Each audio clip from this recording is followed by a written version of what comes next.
시청자 여러분 안녕하십니까. 11월 8일 증시전략센터를 시작합니다.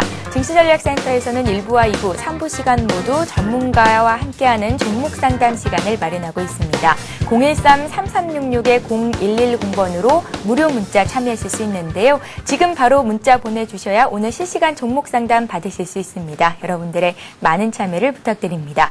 1부와 2부 시간에 펼쳐지는 전문가의 종목 배틀 시간에는 한 주간 총 10분의 전문가를 만나실 수가 있는데요. 나와 투자 성향에 맞는 전문가를 잘 골라보시고 투자의 팁을 얻어가는 좋은 기회로 삼으시길 바랍니다.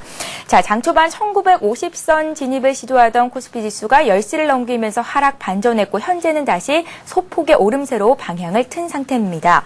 수급에는 큰 무리가 없어 보이는데요. 싼 주식에 매수가 몰리는 반면에 일단 비싼 주식은 차익 실현을 하고 보자라는 심리가 확산되고 있는 것으로 분석이 됩니다. 지난 주말에 미국 최대 변수였던 고용지표가 월가의 예상치를 크게 웃돌면서 다우지수가 6거래일째 상승을 이어갔었는데요. 코스피도 이 같은 소식이 호재로 작용을 했었습니다. 하지만 프로그램과 개인의 매물이 나오면서 지수는 주춤하고 있는 모습을 보이고 있습니다. 자, 오늘 삼성전자, LG디스플레이, 하이닉스 등 IT 대형주는 오르고 있는 반면에 거의 사흘째 상승이라고 보면 될 텐데요. 기아차, 현대차, 현대모비스 등 자동차주와 건설주에 집중적으로 매물이 쏟아지면서 하락세가 두드러지고 있습니다. 자, 이달 들어서 오름세가 주춤했던 코스닥지수도 현재 하락 반전을 했다가 다시금 상승 반전, 오늘 보합권 내 등락을 거듭하고 있습니다. 코스닥지수는 529포인트를 가리키고 있는데요. 외국인들이 15억 원 정도 사고 있습니다. 11거래일 연속 매수세가 들어오고 있는 거고요. 코스닥 쪽에서는 개인들이 순매수하면서 지수를 소폭이나마 위쪽으로 끌어당기고 있는 것으로 분석이 됩니다. 자, 오늘 증시전략센터를 함께해 주실 두 분의 전문가를 소개해 드리겠습니다. VSS의 정은성 팀장님 나오셨고요. 동부증권 일산지점의 박성일 연구원님 자리하셨습니다. 안녕하세요. 네, 안녕하십니까. 안녕하세요. 네. 자, 증시전략센터 첫 코너 스타 Q&A 시간을 시작해 보겠습니다. 013-3366-0110번으로 무료 문자 보내실 수 있습니다. 먼저 전화 한 통부터 받아보겠습니다. 안녕하세요. 안녕하세요. 예, 안녕하세요, 시청자님. 예. 예, 반갑습니다. 예. 예, 어떤 종목 상담해 드릴까요? KTCS요. KTCS요. 예. 예, 매수하신 가격과 비중을 먼저 좀 여쭤볼까요? 예, 매수한 가격은 3,050원이고요. 예. 매수는 40% 정도요. 3,050원에 매수를 하셨으면 지난 9월에 상장했던 날 매수를 상장 하신 것 첫날 같은데요. 샀습니다. 예. 그래서 첫날 사가지고 한가 맞았거든요. 그래서 한 번도 올라오질 않아요. 예. 공모 청약대 경쟁률이 380대 1을 기록하는 등 시장에 관심을 좀 받기는 했었는데요. 상장 첫날에 기관과 외국인의 물량이 좀 많이 나오면서 하한가를 기록했고 현재는 2,000원 선 초반대에서 거래가 되고 있는 것으로 분석이 됩니다. 시청자님께서 이 종목을 첫날 매수를 하셨다면 그만한 이유가 있으셨을 것 같은데 왜 이 종목에 관심을 갖고 계신지 그 이유부터 좀 들어볼까요? 안전주라 그래가지고요. 예. 친구 소개로다가 안전하다 그래가지고. 안전하게 투자할 만한 종목이다라는 친구 권유로 매수를 하셨다라는 말씀이신가요? 예. 예, 투자는 좀 길게 들고 가시는 편이신가요? 그래도 한 3개월 정도 여유를 보고 샀거든요. 예, 3개월이라면 이제 얼마 남진 않았는데 한 연말까지 주가가 회복될 수 있을까가 궁금하실 것 같고요. 또 더 길게 들고 간다면 매수가까지 올 수 있을까도 많이 궁금하시겠어요. 예, 정은성 팀장님과 함께 좀 분석을 해드리겠습니다. 기업의 성장성도 좀 볼 거고요. 주가 수준이 너무 많이 저평가되어 있는 건지 아니면 이 정도도 고평가되어 있다고 시장에서는 평가가 되고 있는 건지 함께 좀 봐드릴 테니까요. 잘 한번 들어보시고요. 네. 예, 추가적인 궁금증은 언제든지 다시 한번 문자 주세요. 예. 예, 고맙습니다. 정은성 팀장님. 네. 예, 목소리가 점점 작아지시는 게 자신이 좀 없으신 것 같습니다. 네. 어떻게 해볼까요? 그래서 이제 KTCS 같은 경우에는 상장 이후에 기관 투자자들의 물량이 출회가 되면서 주가가 지금 바닥권을 형성하고 있는 그런 상황이라고 보시면 되는데요. 예. 이 영위하고 있는 사업이 콜센터 도급이 이제 대부분이라고 보시면 되는데 공공기관의 점유율을 높이면서 사업은 안정적으로 확정세를 이어나가고 있다라고 좀 보시면 될 겁니다. 다만 이제 수급적인 우려감이 나타나면서 이제 주가가 반등을 하지 못하고 있는 그런 상황인데요. 앞으로 주가가 올라갈 것인가 올라가지 못할 것인가는 결국 이제 실적에 달려 있다라고 좀 보시면 되는데요. 이 콜센터 도급이라는 어떤 사업을 영위한다는 것은 결국 그리고 이제 경기에 그닥 민감하게 반응하지는 않는다라고 좀 보시면 될 겁니다. 그래서 경기가 뭐 급격하게 좋아진다 그래가지고 실적이 급격하게 좋아지는 것도 아니고요. 그렇다고 이제 반대로 이야기하면은 경기가 급격하게 나빠진다 그래가지고 실적이 급격하게 나빠지는 그런 종목군도 아니라고 좀 보시면 될 겁니다. 다만 지금은 이제 희망을 걸어볼 수 있는 것이 기관 투자자들의 즉 상장 이후에 기관 투자자들의 물량이 대거 출회되면서 주가가 바닥권을 형성하면서 반등을 하지 못하고 있는데 지금은 실적에 대한 기대치가 상당히 높다라고 좀 보시면 되거든요.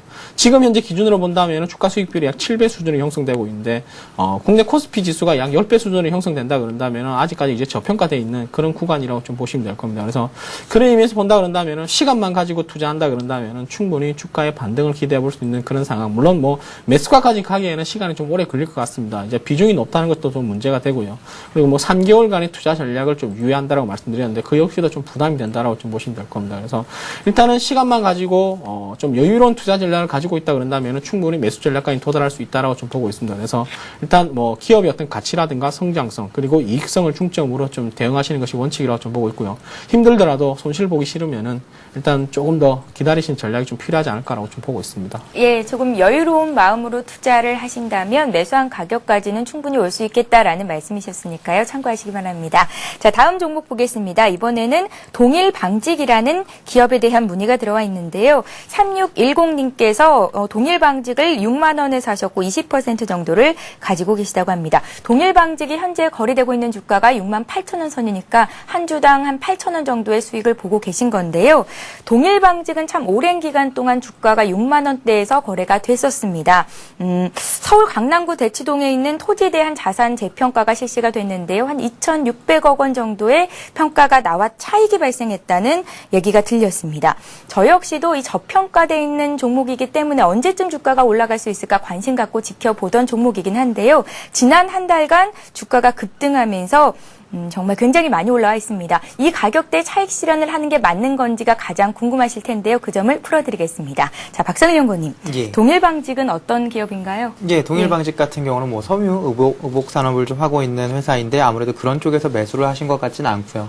자산주나 가치주 의미로서 좀 매수를 하셨다고 보시는 게 맞는데 일단은 지금 자산 재평가 차익이 2,600억 정도 났는데 이런 자산 재평가를 계속해서 실시한다고 하면은 아무래도 비상장 계열사도 좀 많이 있다 보니까 동일방직 같은 경우에는 적정한 평가를 받으려면은 주가는 지금보다 더 갈 수도 있다고 생각을 하고 있습니다. 최근에 보면은 동일방직뿐만 아니라 뭐 삼양사나 사조산업 그리고 대한재단 같은 경우가 좀 많이 오르고 있는데요. 이런 주식들 대부분 지금 1차적인 상승을 하고 좀 쉬어가는 구간인데 자산주는 어찌 보면 IFRS가 내년에 도입이 된다고 생각을 좀 해보면 내년에는 크게 갈 수 있는 종목들이 아닌가라고 생각을 하고 있습니다. 그리고 지금 거래량이 굉장히 적은데 거래량이 적은 건 좀 단점으로도 작용을 할 수 있겠지만 팔 사람이 그만큼 없다는 얘기이기도 하기 때문에 장점으로 작용을 할 수도 있습니다. 그렇기 때문에 자산주를 좀 보실 때는 지금 가격대 매수를 좀 잘 하셨고 이거는 일단은 지금 파실 시점은 아니라고 생각이 되고요. 내년에 일단 IFRS 관련해서 재무제표가 완성이 되고 재무제표 상에서 지분법 이익이 좀 많이 잡힌다고 하면은 10만 원까지도 한번 바라볼 수 있는 주식이라고 개인적으로 좀 생각을 하고 있습니다. 예, 자산 재평가가 제대로만 평가받는다면 10만 원까지도 목표가를 설정해 볼 수 있겠다라는 말씀이셨는데요. 동일방직 급하게 팔 필요 없다라는 진단이셨습니다. 참고하시기 바랍니다. 자, 다음 종목 보겠습니다. 이번에는 두산이 들어와 있는데요. 지난 금요일이었죠. 두산그룹주가 일제히 급락했었습니다. 두산을 문의하신 분은 5592님이시고요. 14만 8천 원에 5%를 가지고 계신데 5%를 추가로 사고 싶습니다. 언제쯤 사보면 좋을까요? 라는 말씀을 하셨습니다. 두산 같은 경우 지난 금요일에 5%나 급락했었고 오늘은 2.4% 다시 반등이 들어옵니다. 뭐 실적이 나쁜 것도 아니고 기업 가치의 훼손이 있었던 것도 아니고 그간 주가가 너무 많이 올랐었기 때문에 그에 따른 차익 실현 정도로 해석할 수 있겠다라는 전문가들 의견이 있던데요. 정은성 팀장님께서는 어떻게 해석을 하고 계시고 또 어느 시점에서 추가로 5% 더 사보면 좋을지 말씀 부탁드릴게요. 저 역시 이 종목에 대한 코멘트가 기존의 전문가님하고 좀 비슷하다라고 좀 보시면 되는데요. 예. 일단 주가에서 가장 크게 작용할 수 있는 게 바로 턴어라운드라고 보시면 되는데요. 두산그룹 같은 경우 올해 급격한 턴어라운드가 나타나면서 주가의 급상승세가 나타났습니다. 여기에다가 자회사 리스크가 해소가 되면서 결국 불안 요인들은 떨쳐내고 호재들이 작용하면서 주가가 큰 폭으로 상승했던 그런 요인인데요.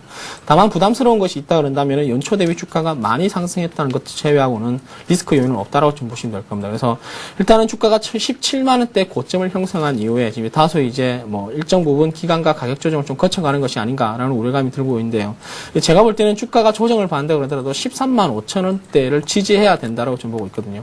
만약에 13만 5천 원대가 지지하지 못한다 그런다면 주가는 추가적으로 조정을 10만 원대까지 염두에 둬야 된다고 보고 있습니다. 따라서 13만 5천 원을 손절가로 설정을 하시고요. 대응하시는 거 좋고요. 그리고 만약에 여기서 주가가 13만 원대, 14만 원대 밑으로 떨어진다 그런다면 충분히 뭐 5% 정도의 어떤 비중을 늘리는 것은 문제가 되지 않는다라고 좀 보시면 될 겁니다. 그래서 도합 10%라 그런다면은 사실은 뭐 이런 우량주 같은 경우에 투자하는 것도 비중도 뭐 많다라고 좀 볼 수가 없고요. 안정적으로 가지고 갈 수 있기 때문에 이 종목에 대해서도 뭐 크게 염려할 필요가 없이 그냥 일단 14만 원대가 이탈하면 13만 5천 원 손절가로 추가적으로 매수가 좀 가능한 영역권이 되지 않을까라고 좀 보고 있습니다.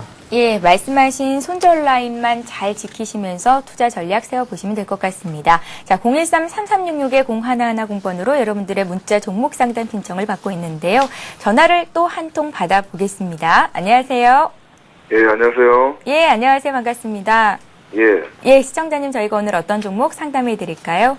예, 저, 오스템 임플란트라고. 예, 예, 그 종목 상담 좀 받으려고요. 오스템 임플란트요. 예, 예. 이 종목을 얼마 정도의 몇 퍼센트 가지고 계십니까? 지금 18,100원에 예. 50% 정도 돼요, 지금. 18,100원에 50%나 가지고 계세요. 예, 예, 손실을 좀 보고 계십니다.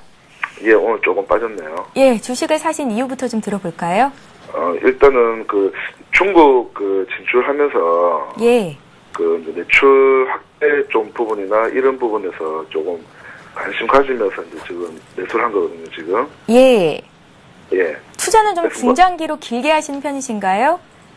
네, 이거 조금, 원래 뭐 그렇게 중장기로 안 하는데, 이 종목은 좀 중장기로 들었고 가보려고 매수한 겁니다.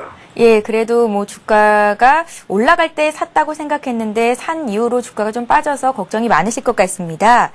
예, 오스템 임플란트는 박성일 연구원님과 풀어드릴게요. 잘 한번 들어보시고요. 예, 꼭 투자에 도움이 되셨으면 좋겠습니다. 네, 고맙습니다. 감사합니다. 예. 자, 박성일 연구원님. 예. 오스템 임플란트를 향후 성장성을 내다보시고 매수를 하셨다는 말씀이셨거든요. 예, 오스템 임플란트 같은 경우는 국내 뭐 매출 같은 경우는 크게 뚜렷한 성장성을 보이고 있지는 않지만 아무래도 중국에서 걷어들이고 있는 수익이 지금 지난 동기 대비해서 한 2배 정도 상승을 하고 있을 만큼 중국에서는 좀 인지도가 높고 성장성을 좀 잘 보여주고 있는데 이렇게 주가 흐름에 잘 반영이 돼서 그동안 많이 올랐습니다. 차트를 좀 보면서 설명을 드리면 중국이 지수가 오르기 시작하고 뭐 내수 관련해서 종목들이 좀 관심을 받기 시작하면서 중국 관련주 움직일 때 좀 같이 올라주면서 계속해서 지금 주가가 많이 올라와 있는 상황인데요. 중국이 크게 꺾이지만 않는다고 가정을 한다고 하면 지금 상황에서도 주가는 크게 부담이 되지 않는다고 생각을 하고 있습니다. 중국에서 임플란트 산업 1위 기업이기 때문에 충분히 독점적 지위에 대한 프리미엄을 받아야 된다고 생각을 하고 있고요. 그런 측면에서 봤을 때 현재 주가 상황은 적정한 조정이 아닌가라고 생각을 하고 있고요. 지금 21선 정도 지지를 해줄 거라고 생각을 하고 있는데 21선 크게 훼손하지 않고 올라간다고 하면 21선에서 지지를 받고 올라갈 수 있을 것이라고 생각이 되고요.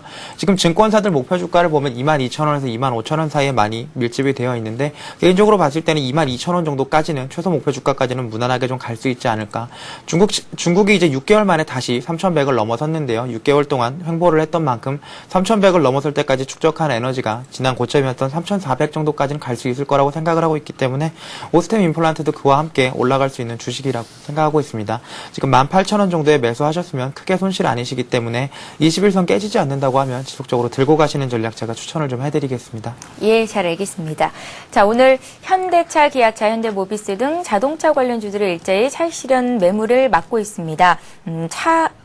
자동차 관련주들이 일제히 약세 흐름을 보이고 있는 건데요. 그 중에서도 현대차가 문의가 들어와 있어서 상담을 해드리겠습니다. 현대차를 문의하신 분은 1340님이시고요. 16만 5천 원에 15%를 가지고 있는데 매매를 해야 됩니까? 차익 실현을 해야 되는 겁니까?를 여쭤보셨습니다. 부탁드립니다 하셨고요.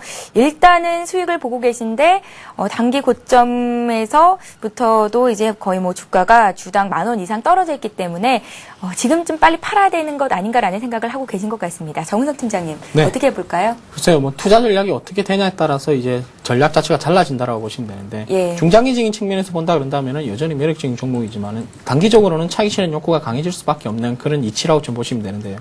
최근의 시장 상황, 지난주에 뚜렷이 나타났던 것이 바로 금융주와 IT주가 반등이 나타나고 자동차와 화학주들이 조정이 나타나고 있는데요. 사실은 지수가 1950포인트를 넘어간다 그런다면 지수에 대한 부담감이 없을 수는 없습니다. 따라서 지수에 대한 부담감들이 나타난다 그런다면 이제 종목별 장세가 다시 연출될 가능성이 높은데 이에 따라서 그간 많이 올랐던 현대차와 자동차 관련주와 화학 관련주들이 좀 조정을 받고 여기다가 이제 IT와 금융주들이 강세가 나타나고 있는 그런 모습이라고 좀 보시면 되는데요.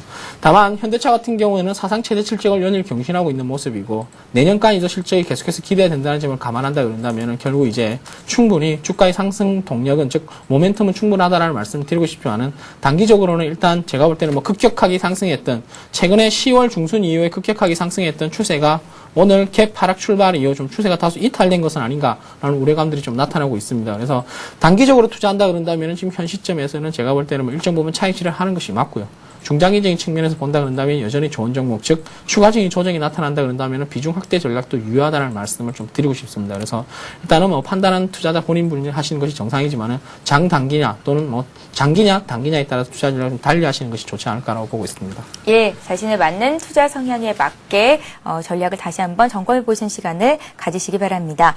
자, 이번 종목은 남광토건인데요. 남광토건을 문의하신 분은 320 하나님이십니다. 4,170원에 30%를 가지고 계시다고요. 매도 시점이 알고 싶습니다. 많은 도움 받고 있습니다. 고맙습니다. 라고 문의를 하셨습니다. 남광토건은 오늘 4% 급등하면서 매수가를 다시 되찾으셨습니다. 앞으로 어떻게 대응 전략을 가져가야 좋을지 그 박성일 연구원님의 의견을 여쭤보겠습니다. 네, 남광토건 같은 경우는 대표적인 뭐 건설사 중에 하나인데 중소형 건설사들이 최근에 많이 빠졌죠. 예. 최근에가 아니라 지난 연도를 비롯해서 계속해서 빠지고 있는데 남광토건 같은 경우는 지금 대한전선이 아마 저는 보지 않아도 오를 거라고 알고 있을 것 같은데 예, 같이 움직이는 종목입니다.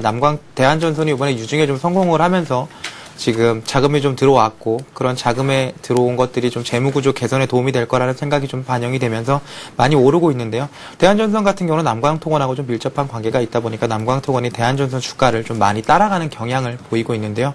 최근에 대한전선이 돌아서면서 남광토건도 같이 돌아서고 있는데 대한전선 주가를 좀 보시면서 반응하시는 게 맞지 않나 싶습니다. 중소형 건설사 같은 경우는 대형 건설사랑은 좀 다르게 아직까지는 많이 시장이 어렵습니다. 중소형 건설사들 자고 일어나면 하나씩 망할 정도로 굉장히 아직까지는 어렵기 때문에 쉽게 중소형 건설사에 접근하시는 건 아닐 것 같고요. 대한전선 올라갈 때 같이 올라가는 테마로 움직이고 있기 때문에 일단 차트 보시면서 대한전선 꺾이는 날까지 가져가야 될 텐데 대한전선 많이 봤을 때는 8,000원, 9,000원 정도까지 지금 보고 있습니다. 그렇기 때문에 남광토건도 지금 상황에서 크게 상승하기에는 좀 부담이 있지 않느냐라고 말씀을 드리겠고 일단 매수하신 가격대까지 오셨기 때문에 큰 부담이 되지 않는다면은 위험하게 리스크 있는 남광토건보다는 조금 더 안정적인 주식 하는 것이 맞지 않나 좀 생각을 좀 하고 있습니다. 예. 잘 참고하셔서 꼭 수익 낼 수 있는 투자 전략 세우시기 바랍니다.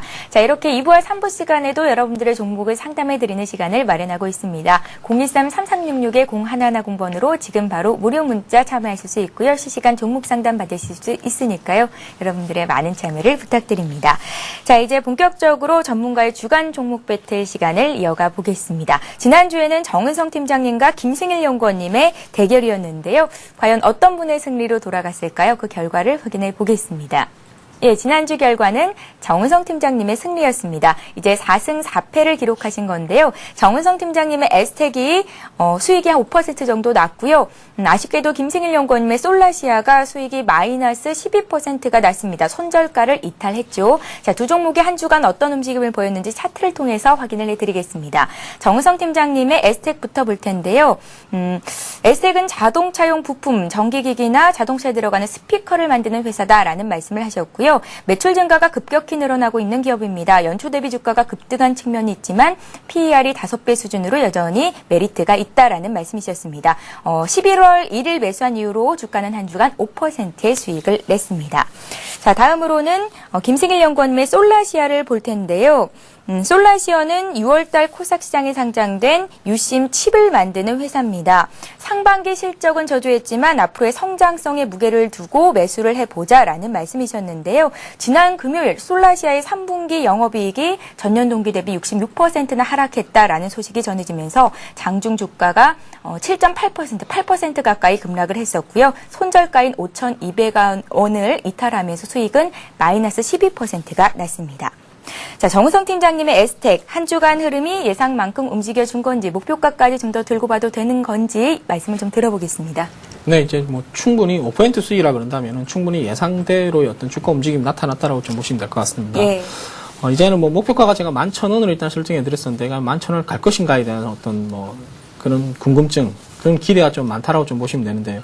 오늘 이제 의미 있는 반등이 나타나고 있습니다. 지금 현재 주가가 1600원 선에서 형성이 되면서 오늘 이제 3%의 강한 반등이 나타나고 있거든요. 그래서 주가의 움직임을 잘 살펴보면 최근에 뭐 양봉과 음봉을 만들어내면서 이제 꾸준히 상승을 하고 있는 그런 모습들이 나타난다면은 11,000원대까지 어떤 움직임도 충분히 나타날 수 있지 않을까라고 좀 보고 있습니다. 그래서 일단 1차적인 목표 주가인 11,000원대까지의 전략은 여전히 유효하다라고 좀 보시면 되고요. 만약에 11,000원을 넘어가서 11,000원이 안착이 된다면 추가적인 상승도 충분히 기대해 볼 수 있는 그런 종목이 되지 않을까라고 좀 보고 있습니다.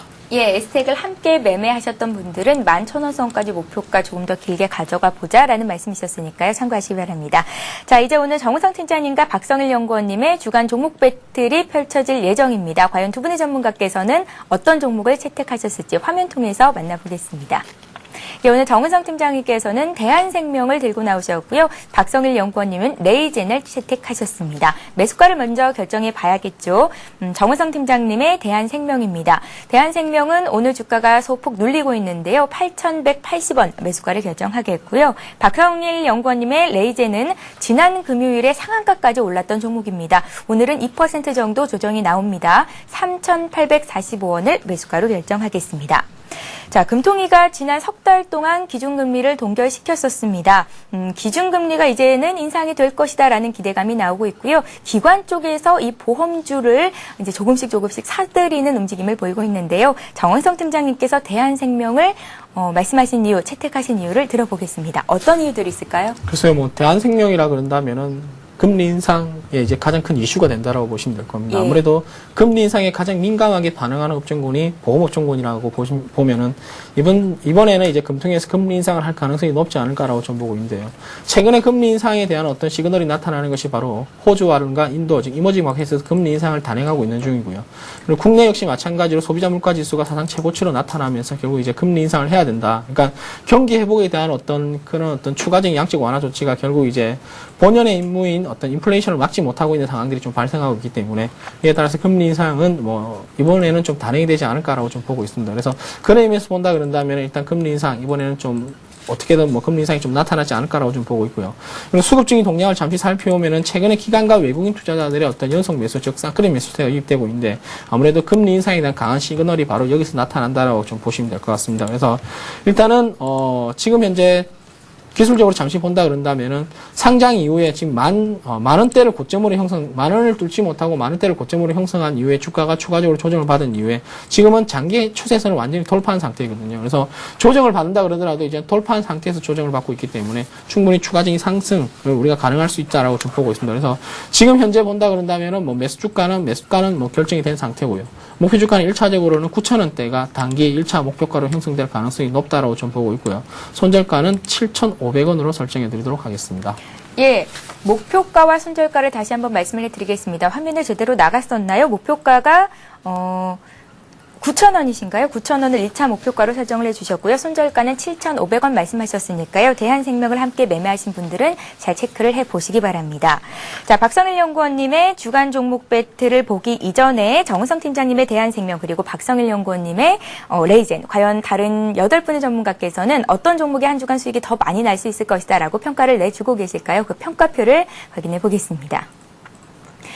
예, 정은성 팀장님의 대한생명에 4표가 들어왔고요. 박성일 연구원님의 레이젠 역시 4표를 받으셨습니다. 4대4 동점인데요. 과연 어떤 종목이 더 많은 수익을 낼 수 있을까요? 레이젠은 코스닥 소형주입니다. 대한생명과는 이제 규모 면에서는 잽도 안 된다라고 표현을 할 수 있을 것 같은데요. 시장이 오늘 좀 꺾이고 있죠. 코스닥이 과연 더 많이 오를 수 있을까 약간 의문이 들기도 하고 지난주에 너무 많이 올랐었기 때문에 부담스러운 가격대가 아닌가라는 생각도 듭니다. 일단 레이젠이 어떤 기업인지 박성일 연구원님의 얘기를 좀 들어보죠. 예, 원래 레이젠 같은 경우는 그 LCD 모니터나 뭐 이렇게 노트북에 들어가는 이렇게 백라인 유닛을 BLU를 좀 만들던 회사인데 작년부터 뭐 디켓이라는 회사를 좀 인수를 하면서 그 LED TV용 백라인 유닛을 좀 만들겠다라는 얘기를 좀 했습니다. 실제로 이런 걸 만들다고 했을 때 중소형 기업들에게 가장 중요한 거는 이게 매출로 연결이 되느냐, 영업이익 실적으로 연결이 되느냐가 가장 중요한데요. 이번에 3분기 실적은 확실하게 돌아섰고요. 2분기 실적 같은 경우는 사상 최대를 달성을 했는데 올해 같은 경우는 매출액 지금 2천억 원을 넘어설 거라고 예상이 되고 있습니다. 재무제표 잘 보시면 알 수 있을 텐데 PR 기준으로 5배가 약간 안 되는 수준인데요. 그리고 이번 주 같은 경우에는 지금 현재 현재 기관 같은 경우는 펀드 환매 물량이 4,600억 원 이상 금요일 날 나왔던 걸로 기억을 하는데 기관 펀드 환매 물량이 굉장히 많기 때문에 이번 주는 기관이나 외국인이 선호하는 종목은 크게 건들지 않을 생각이어서 개인들이 좀 선호하고 있고 저평가된 종목 중에서 실적이 개선되고 있는 레이젠을 한번 골라봤습니다. 레이젠 같은 경우는 지금 주가가 지난주에 좀 크게 상승을 했습니다. 한 20% 가까이 상승을 했는데 부담이 좀 되신다고 생각이 되겠지만 원래 저평가주 같은 경우에는 거래량 붙는 게 중요하지 초기에 상승하는 것 자체는 크게 중요하지 않다고 생각을 하고 있습니다. 지금 거래량이 계속해서 붙어주고 있는 모습인데요. 차트를 잠깐 보면서 설명을 드리면 일봉상에서 보시면은 지금 현재 박스권을 돌파를 했고요. 박스권을 돌파를 하는 과정에서 보시면 지금 거래량이 터지는 날마다 이렇게 양봉을 조금씩 만들어 왔고 마지막에 크게 양봉을 띄우면서 지금 올라와 있는데요. 오늘 같은 경우는 어제 거래량, 금요일 거래량 수준에서는 절반 정도 수준에서 조정을 받고 있고 장 막판에는 뭐 보합 정도로 돌려놓을 거라고 좀 기대를 하고 있고요. 이번 주 정도에서는 계속해서 거래량 붙여가면서 조금씩 고점을 높일 거라고 예상이 되는데 사상 최대의 실적인 거를 감안을 했을 때는 주가 수준이 5,000원까지는 가는 게 맞지 않느냐. PER 기준으로 7배 정도는 가야 되지 않느냐. IT 반도체 부품주들의 대부분의 그 PER 기준에서 10배가 넘어가는 걸 생각해 봤을 때는 그것도 싸다고 생각을 하고는 있지만 아무래도 기관이 건들지 않는 종목이다 보니까 5,000원 정도까지 생각을 하고 있습니다. 손절 라인 같은 경우에는 아무래도 올리기 시작을 했던 걸 기준으로 생각을 해보면은 지금 상한가 갔던 날 절반 정도 수준인 3,500원 정도에서 손절을 해야 될 거라고 생각을 하고 있고요. 목표 주가 같은 경우는 조금 장기적으로 본다 그러면 5,000원까지도 충분히 가능한 종목이라고 말씀을 좀 드리겠습니다. 예, 동종 업종과 비교했을 때 가격이 싼 그런 국면에 있다라는 말씀이셨고요. 레이젠에 대한 설명을 들어봤습니다. 자, 한 주간 과연 정은성 팀장님의 대한생명, 박성일 연구원님의 레이젠 어떤 종목이 더 많은 수익을 낼 수 있을지 여러분들도 관심 갖고 지켜봐 주시면 될 것 같습니다. 자, 잠시 뒤 2부 시간에는 두 분의 전문가가 한 달 동안의 수익을 겨루는 월간 종목 배틀 시간이 이어지고요. 또 여러분들의 종목을 상담해 드리는 시간 역시 마련하고 있습니다. 013-3366-0110번으로 지금 바로 문자 참여하실 수 있습니다. 여러분들의 많은 참여를 부탁드리죠. 저희는 잠시 뒤 2부에서 뵙겠습니다.